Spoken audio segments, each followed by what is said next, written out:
Hi guys, so in today's vlog I wanted to talk to you a little bit about hand percussion, and this vlog will definitely be even more talking, less playing than average vlog, because that won't be as much of a tutorial history thing, but more of a ramble opinion or something like that.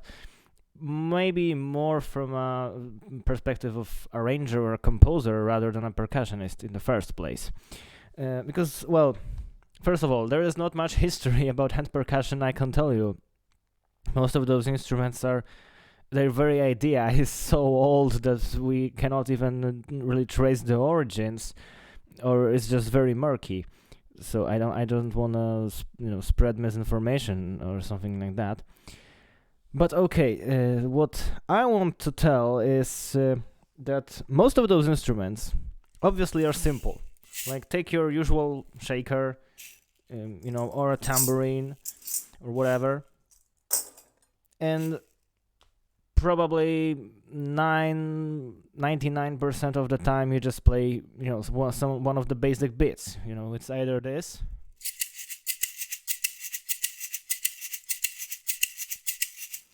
or this more mashing like thingy.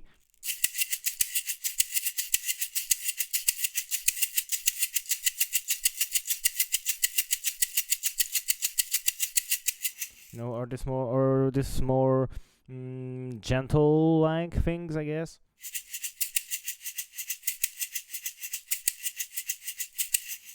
Yeah, usually it's one of those three. Well, yes, and most of the songs call for that. I don't deny it. But I would just want to say that as much as this instrument is simple, you can do way more than this. Obviously, when there is a need. That's what I will probably be repeating throughout this video many times. It all depends on the song, what song calls for it.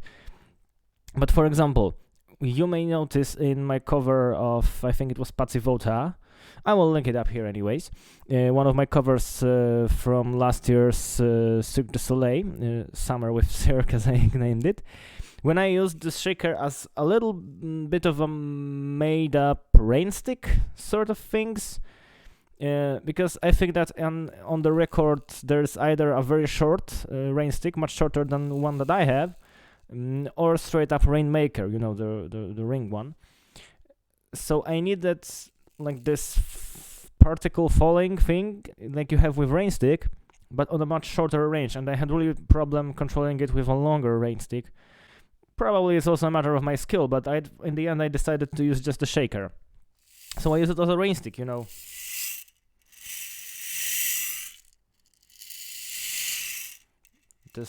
Just like this, gently turning it, and of course it's not the effect like you have on a regular rain stick, but I think it could pass, and it's yet another quite creative, I think, use of shaker. And also, I've seen shakers, very interesting in my opinion, that have a different material here on the cap. Like this one is a metal shaker, and obviously it has a plastic cap. But what I'm talking about is, for example, a wooden shaker with a metal cap. And this can give you a slightly different sound when you play it vertically. I think it might be even audible with mine.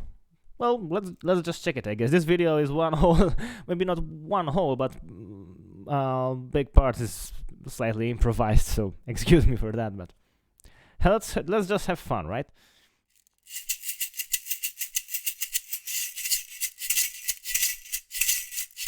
Yeah, it's a totally different sound texture, I guess. So as you can see, it's another way. You can just play it vertically, not always horizontally. That's just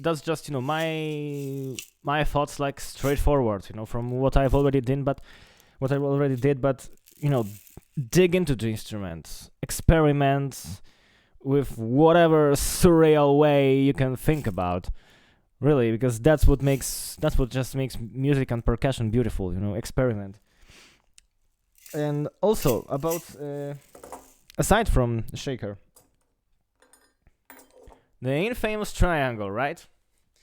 We all remember, I guess, from primary school how playing on a triangle would be the biggest musical achievement for some and the biggest artistic humiliation for others.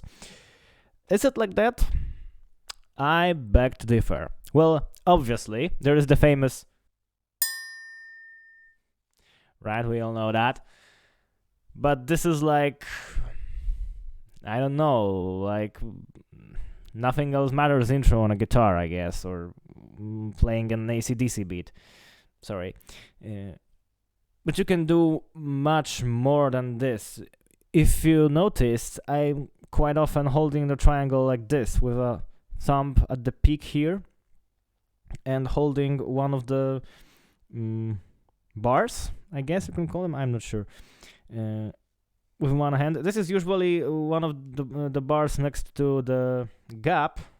I don't know how well you can see this, but there's this little gap in here, and I always squeeze one of the bars that's right next to it. And with this, you can create many, many, many awesome things. Well, for example,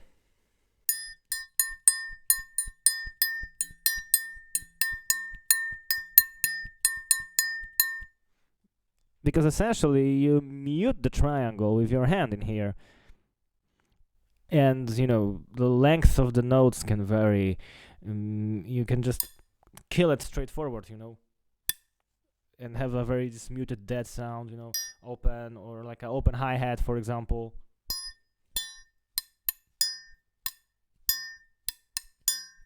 Accents and all that stuff. Really, the triangle, I would say that the simpler the instrument, the more you can do with it if you just start to experiment. And by the way, shout out to my drum teacher for showing me this thing with the triangle, because if not for him, I would probably still be treating triangle like, and nothing more. But even with just an open note, when you have a hanging triangle, treat it as a right symbol, for example. Make a patterns on it.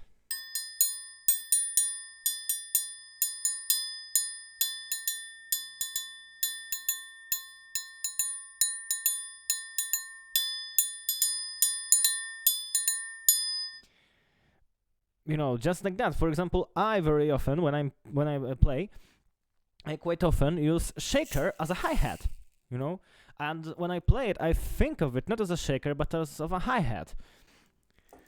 And also, I wanted to show you a thing with chimes. That's why I brought them here. And I know my chimes are not the top tier ones, but they do their job. Because again, most of the times what you will hear and what the song is calling for is, the usual swell, like this. Or from the top to the bottom.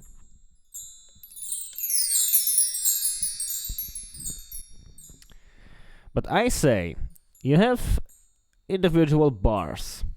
And in a very, very good chimes, the most expensive ones, they are very precisely tuned, and I would argue, although I would have to test it out myself, with a tuner or something, that when you have like this proper chimes, not the toy like I have here, you may use each bar as a sort of a how's it called? Tubular belt. Oh yeah, tubular belt.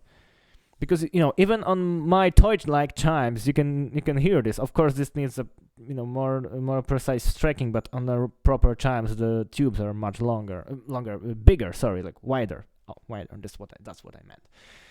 But even on mine,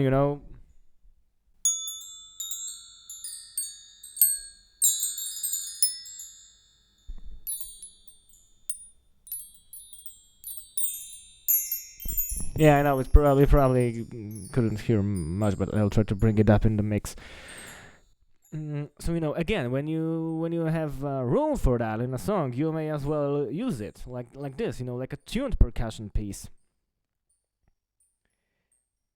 And obviously, I don't have everything. Actually, I show you most of my hand percussions that I own. I also only have rain stick, this big rain stick, but I'm preparing a separate episode on it. And obviously a tambourine. And also about the tambourine, I can also talk a lot, because As you probably noticed, especially on my covers of Nolwenn Leroy, I always use it, or maybe not always, but often use it in conjunction with a shaker, just for an accent, or to accent a snare. And I quite often use it like that, as like another mean of accent, sort of a clap. Maybe you would make an analogy in here. I'm not sure. And but again, this is the same situation as with a shaker, although I guess this is, like I said, the simplest of instruments can sometimes yield the most extensive uses. This is more complex, and this might be hard, for a whole tambourine to make something else than extra pattern or something, maybe. Because here is actually when I have to admit, this is where my call for creativity stamps on a wall a little bit. Because, well, I guess it's again a matter of experimentation. Like, maybe take a striker and try to hit an individual jingle or something like that, or a matter of combination. Because this is also when the tambourine may shine. I mean, the drummers have the hi-hat tambourine. I also seen the snare rings, with jingles, and then can be attached to cymbals, whatever. So maybe it's a matter of experimentation. I think one of my most unorthodox uses of tambourine so far on a video was probably in How's the Heart, which I will again link up here, when I was holding in one hand a frame drum and a tambourine to get this jingle going on an accents, as I was trying to figure out how to make it, because I couldn't hold it in my other hand. Either that or a cover of Florence and the Machine, when I just tied the tambourine to my shoe to have like a foot tambourine thing, because I didn't feel like having a pedal. And obviously, like I said, I don't have much else, although I am indeed planning on getting myself a guiro, because, well, not having this is kind of a shame, especially that I already had to postpone a few songs that I wanted to use it in. So I guess it's high time. But I still decided to not wait with the vlog until I get more, because I might also say that, I don't have like a rattle or something like that. And what am I going with this is that the hand percussion is seemingly an infinite world. If you are creative enough, you can take whatever. Maybe not whatever, but a lot of things, and use it as an improvised percussion, because I guess that's how it started, actually. Just slapping on some random things or shaking or whatever. And you can do the same, just tap on things, shake things, I guess. And you may find something really interesting, I've seen guys having just some sort of a box or whatever with some rice or other grain inside it and using it as a shaker. And believe me, no other shaker had this type of sound. So each and everything has its unique sound. And I think this is also the, kind of a beauty in percussion, especially in hand percussion, that everything can be your instrument. You don't have to carry it with yourself, like a guitarist has to have a guitar, or keyboardist has to have a keyboard or whatever. You can find your instrument everywhere. It kind of reminds me of one quote from Jojo Mayer from an interview in one of the drumming magazines. When asked what piece of drum kit he would take with himself on a desert island, I think his answer was like, "Screw the drum kits. I would make something out of a coconuts to fit the mood." And I think that quote perfectly sums up today's video. So thank you guys so much for watching, and see you next week in a cover. Bye bye.